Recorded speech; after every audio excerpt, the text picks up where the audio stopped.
खारघरमधील पूर्वा play school आणि नर्सरीच्या कार्यालयाबाहेर शिवसेना आणि शेकापच्या कार्यकर्त्यांनी आंदोलन केलेलं आहे। इथल्या पाळणाघराची तोडफोड देखील करण्यात आली आहे। पाळणाघरात बाळाला झालेल्या अमानुष मारहाणीचा संताप विविध घटकांमधून व्यक्त होताना दिसतोय। पूर्वा प्ले स्कूल शासनाने बंद करावं, अन्यथा आम्ही ते चालू देणार नाही अशी भूमिका कार्यकर्त्यांनी घेतलेली आहे।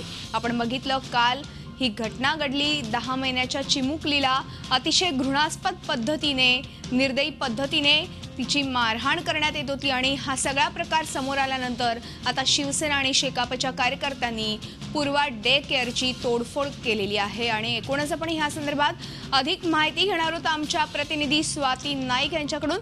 स्वाती, सध्या काय परिस्थिती आहे? सध्या कार्यकर्ते तिथे जमा झालेले आहेत, काय सांगाल?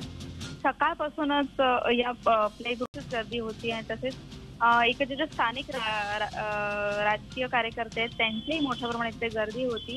त्यांच्यामध्ये मोठ्या प्रमाणात रोष होता पालकांमध्ये की अशा प्रकारे आम्ही देखील आमच्या मुलांना सोडून जातो आणि आमच्या मुलांच्या बाबतीत ही अशी दुर्घटना कदाचित घडली असेल, पण ते समोर आलेलं नाहीये। आता ही घटना घडल्यानंतर हे समोर येते, त्याच्यामुळे हे प्ले ग्रुप बंद करावं, यांच्यावर कडक कारवाई करावी अशा प्रकारची मागणी इकडच्या पालकांनी व्यक्त केलेली आहे। त्याचप्रमाणे शेकाप आणि शिवसेनेच्या कार्यकर्त्यांनी देखील या प्ले ग्रुप वरती हल्लाबोल केला आणि जे प्ले ग्रुपचे काही बाहेरचे बोर्ड होते आणि काही संरक्षक हे होते ते मात्र त्यांनी तोडून टाकलेलं आहे आणि हे प्ले ग्रुप बंद करावी अशी मागणी देखील त्यांनी पोलिसांना दिलेली आहे। तसा तक्रार अर्ज त्यांनी पोलीस ठाण्यात देखील दिलेला आहे। पण एकंदरीतच बघता हे मला मोठ्या प्रमाणात नागरिकांचा रोष, पालकांचा रोष इथे जाणवतोय।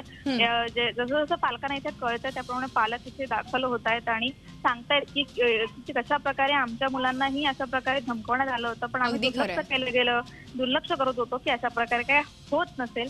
परंतु या प्ले ग्रुपमध्ये एकच आया ठेवण्यात आली होती आणि ती असं कळलंय पालकांकडनं की ती आया म्हणून तिची कंप्लेंट काही पालकांनी केली होती की मुलं असं सांगतायत की आम्हाला मारहाण केलं जात आहे। तेव्हा ते प्रियांका निकम ज्या आहेत या प्ले ग्रुपच्या मालक, त्यांनी असं सांगितलंय की मुलांना सांभाळण्यासाठी बाई भेटत नसल्यामुळे आम्ही ही झाडू लादी करणारी ही जी बाई आहे तिलाच ठेवलेलं आहे। आणि एक दिवशी एक पालक जेव्हा आपल्या पाल्याला इथे घेण्यासाठी आला होता तेव्हा सर्व मुलं झोपली होती आणि डे केअरचं दार तसंच उघडं ठेवून ही जी आया आहे ती पलीकडे जाऊन दुसऱ्या बाईशी बोलत होती। अशा प्रकारे आणि त्या निमित्ताने हा सगळा जो प्रकार आहे स्वाती, हा संपूर्ण उघडकीस आलेला आहे। अतिशय घृणास्पद आणि खरंच मन हेलावून टाकणारा हा प्रकार आहे। धन्यवाद स्वाती या संपूर्ण माहितीबद्दल।